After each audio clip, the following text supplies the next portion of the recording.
little summer adventure. So I had 3 things that I was going to set off to do around about this summertime, and one of those was to go out to Wales for 3 days and do a little bit of bikepacking, just get to learn about the kit, which I did. I was then going to do a long distance ride or a 24-hour, which didn't go very well. I was ill before I even started, so I scratched on that quite early on, so I'm going to redo that one down the line. And the third one was to go out and do a long sort of multi-day adventure out somewhere different. Yeah, so I was going to head out to Santander and get the ferry and come back and cycle back up through the west coast of France and then cross back across on the ferry. I didn't go for that plan in the end, because the more I looked into it, the more I realised that actually the timings just didn't work with the ferry times. I was going to have to do 130, 150 miles a day, and so that was just adding pressure to me that I didn't really need. I wanted to go out and enjoy it. I'm pushing for miles, great, but smiles are more important. So didn't go for that. Thought about cycling around Wales, but I'd like something A to B. I've cycled from here to there, so I don't want to just cycle around Wales necessarily on this trip. I thought about cycling around England. I thought about going into Scotland, but ultimately it's getting towards the end of the season really, so I want to go south and get warm. So I'm going to head off, therefore, to the Mediterranean, and I'm heading off to Marseille.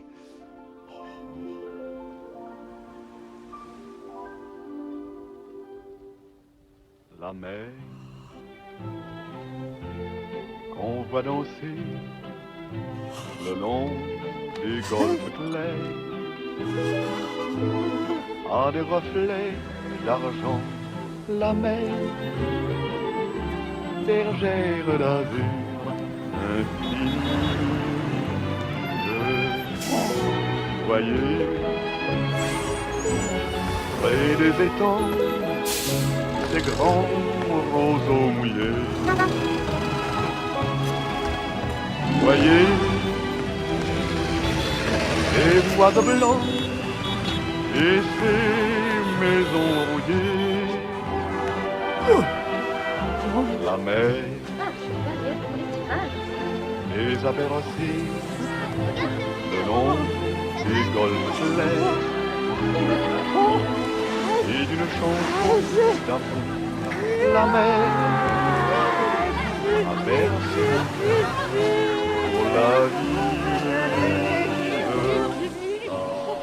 Yeah, and I'm in with Mr. Bean there. I'll video of it as much as I can. Come what may, even if I scratch and it all goes horribly wrong, it doesn't really matter.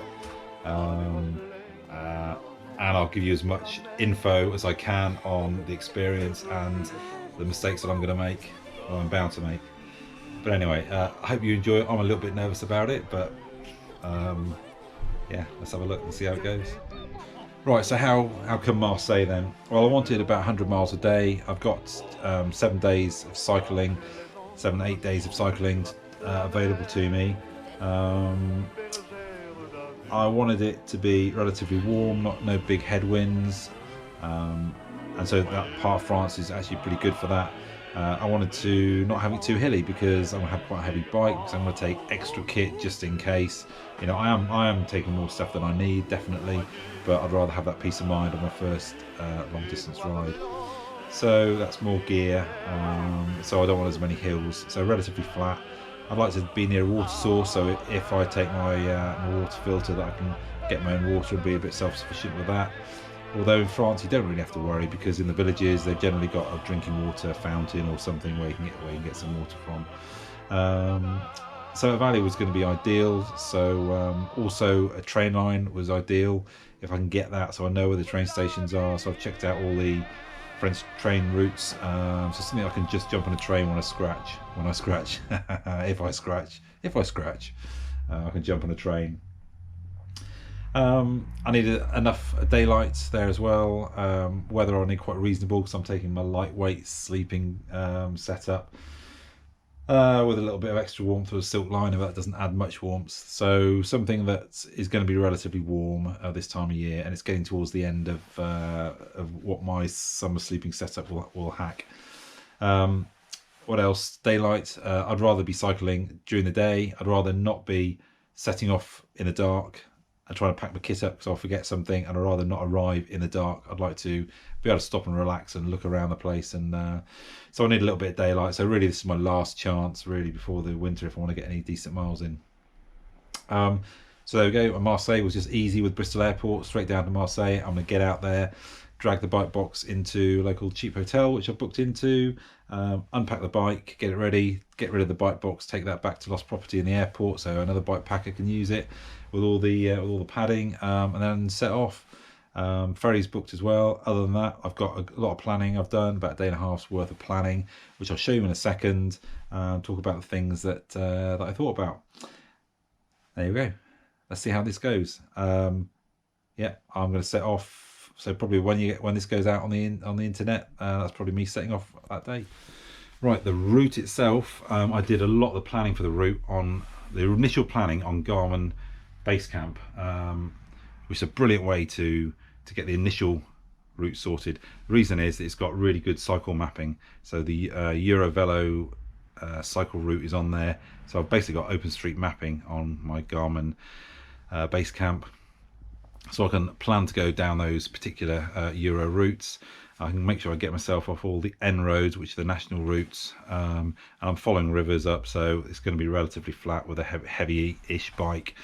What I then do, I then split that route on Garmin Basecamp into individual days that I think, well, I'll get to here, it's going to be about 100 miles, there's a town nearby, so there's an option to stay in a hotel if it's pouring down rain. So I've split them into 100 miles roughly on the way up, and then the last 2 days, like I say, 50-60 miles, just to make life a little bit easier. I worked out roughly where I might get hotels, but all I've done is plan the first night in a hotel. What I then do, I upload all of that once I've split it into Garmin Connect, where you can get a much more refined routing sorted out. And then what I do, I look at my Garmin Connect route alongside Google Earth, and with Google Earth I can obviously zoom in, I can look at the terrain, I can look at Street View to see what the road surfaces are like. So that worked really well. And with the Garmin Connect, with the route on there, I can put in course points, so I can put in stops, some good options. But so that I spent about a day and a half just planning that route and doing this process. What I then do on Google Earth, I zoom in all the way along the route, and I look for, I do a search for supermarkets, and I note all of those as waypoints on there.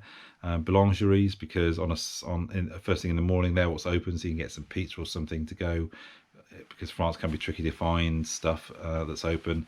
I noted down where all the railway stations were, where all the hotels were, particularly Ibis, because they're a big branch. They're probably going to remain open all the time, rather than a little local hotel which will probably shut down after the season.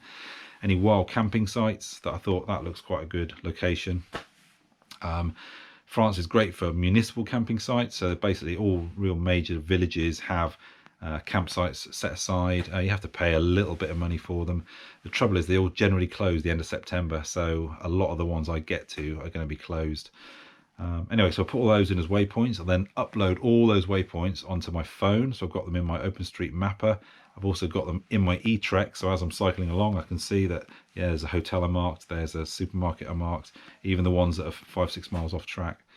So there are quite a lot of those. Like I say, all of this took me basically a day and a half, but it means that what I don't want to do is plan the adventure out of the adventure. I definitely don't want to do that. But I think this actually gives me freedom, because I know the information, I've got information at hand. If I want to go off route, I can. It makes no big difference. I can get back on. I know what's coming up on my planned route, so I can deviate off without having to worry about it. So there we go. A lot on the planning side of it, but the biggest step really is just booking the flights and getting it going. It's all very well thinking about it and coming up with a plan, but then you just got to commit to it. Right, so we're set. I've got 1 week to go. I've got a busy week next week at work. I'm going to pack the bike up fully now. So the bike is set, ready, and then what I'm going to do, I'm going to take off everything that I'm going to take with me on the flight, and then I'm going to pack the bike into the box sometime next week. But today is all about packing the bike, making sure I can get it all in, and seeing what goes and what gets binned. I'll tell you what I've bin. Right then, kit wise, this is what I'm hoping to take. I've got to fit it in the bike yet, so we'll see what I actually manage to achieve. But anyway, I will try and quickly take you around everything. Right, 3 pairs of socks, 2 wick tops for the summer, 2 sets of bib shorts, 2 tops to cycle in, 1 neck over just to keep the sun off the back of my neck. Arm warmers, leg warmers. I probably need the arm warmers. I probably won't need the leg warmers, but I've got nothing else to get on, put on my legs really. A smart water bowl. I'm taking that. It'll be empty, and I will use that for water as well. But the lid is really good for attaching to my Sawyer squeeze water filtration. That fits. So when you need to back flush your Sawyer squeeze, these fit beautifully. So I'm taking that. Here's my cook set. I'm using titanium 700cc milliliter titanium set in there. I've got an alcohol burner, but about yay big, so I'll do alcohol. It'll do wood as well. I've got a gas stove, so if I need to buy a gas bottle, 100 gram gas bottle, I can just screw that on top, and I've got a gas option. I've got some solid fuel in there as well, just to help with the wood burning. Snag is going to be the alcohol fuel, which I can't take on the plane. I've got 2 locks, quite basic really. They're really deterrents, so 2 of them, so I can keep both wheels safe. The bigger issue is having stuff nicked off the bike. Yeah, okay, it's a fanny pack, but if I have to leave the bike to go to a supermarket, I need to take as much gear as I can with me. I've got a spare cable for the brakes.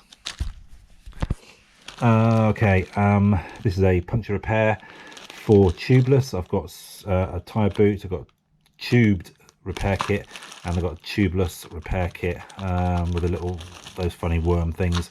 I've got some grease in a little pot. I've got some assembly paste for the seat when I put that on, some sealant, a rag, something to clean the chain with, spoke key from Hunt for the wheels to get help if I needed the spokes, cassette removal tool. I'm going to take this because if I need to take the cassette off, but more importantly the discs off in order to change a spoke, then I'm going to need that. That is unfortunate because it's heavy.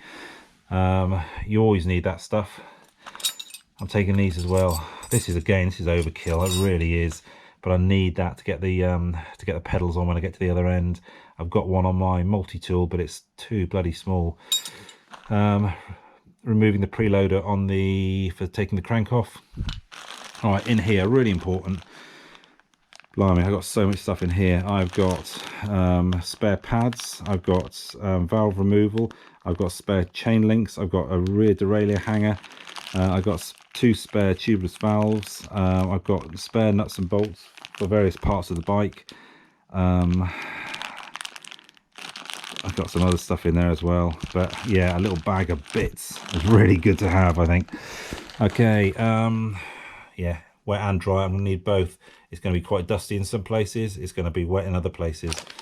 Yeah, for tubeless repair. Little fuel cells to start for the wood. If I need to get some milk or something like that, I can just put the milk in there. 2 spare tubes. 2 chargers. One's a quick charger for my phone.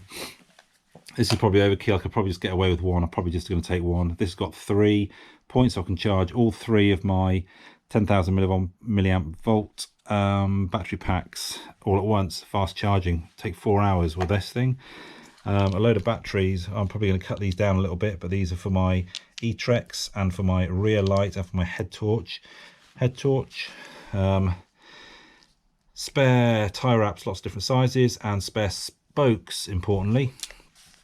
Titanium spork backpack, so this will put a load of all the valuable stuff in for the plane trip, and then all the valuable stuff goes onto the bike, and this will get folded away. 2 adapters from UK to European, for charging my light, for power meter. Power meter is important for me because on the flats, I'll just make sure I'm not pushing out too much power and pace myself on the any real climb. Some super glue for the tyre so I can stitch the tyre if I need to and put a bit of glue in there. Salt and pepper, a few little luxuries. Earplugs. I learnt my lesson from the last time I went out and tried to sleep through the wildlife. Trekking towel. Yeah, it could get sunny, you never know, it's south of France. Some spare paracord, a spare poncho, the obvious. Hydro tablets, much more obvious, probably not going to take all that. And a little knife, insect repellent, probably not going to take that. Yeah, lighter, that'll come on me with the plane. Some of these things for starting a fire. Savlon, paracetamol if when I get a headache, if I get dehydrated.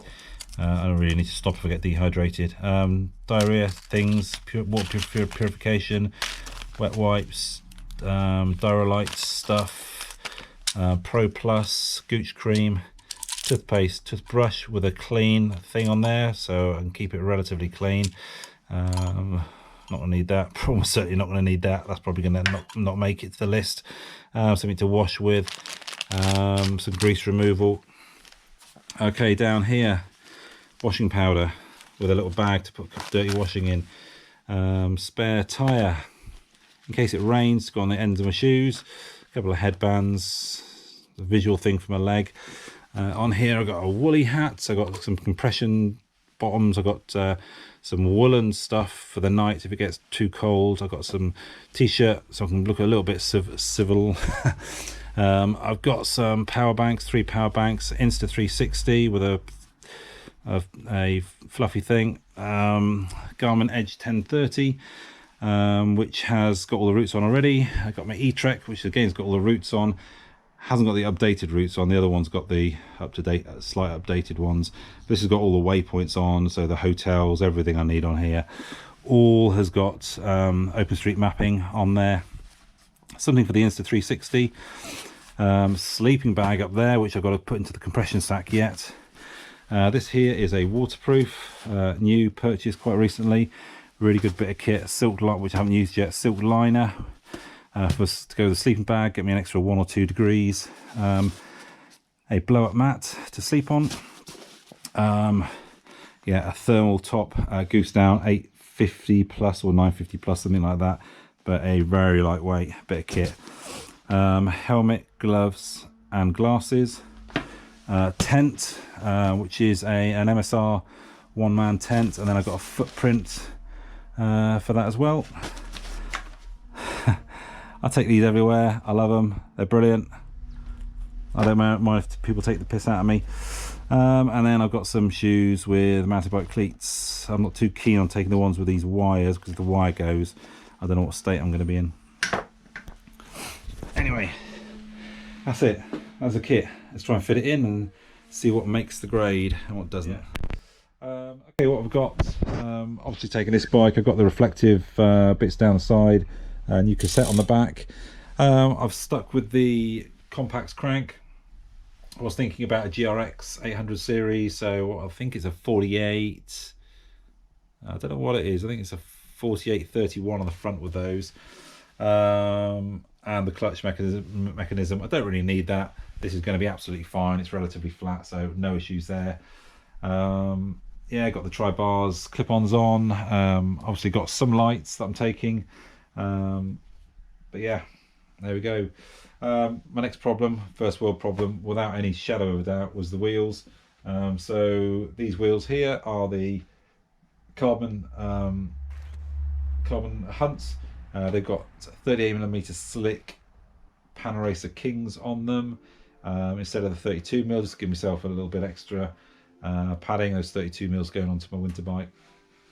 Okay, other wheel options I had were the ones I've taken before, which were these, which are the 4 Seasons, and I got Super Giro on the back. So benefit of these are they've got 32 spokes on the back, so a little bit more weight carrying capacity. They got the Sawtooth on 38mm. So these are pretty good really for anywhere from 50% road up to 80% road. But those carbons, I think with those tyres are good for anything over 80%. I think I'd rather take those. Other option, which I got quite recently, is the 650Bs from Hunts. These got a WTB byways on them, so good on the road, with a little bit of grip on the side for any sort of gravel, but I'm really not doing that much gravel to justify taking this one. So and these are lovely. I've had a couple of rides on them and they're very supple, very nice setup, but I think what I've got there is all I need. Yeah, so the packing side of it, you'll see a packing video I'll do in a sec about the kit. What I haven't managed to pack has been the cook kit. I can't take that. It's a choice between my insurance policy, if you like, my spares and my spare tyre, or and clothing, a little bit extra clothing, or I take the cook kit. And the cook kit's not essential. I can get food anywhere. If I was going out into Wales, out into the hills, then yeah, the cook kit would probably be up there, quite high on my list. But it's not this time, and I'm not going to take my soy squeeze, I don't think, my water filter, just because again, weight and space, so I won't be doing that. But anyway, pretty much set. Now just got to get this thing into a box and safe. Right, so that's it.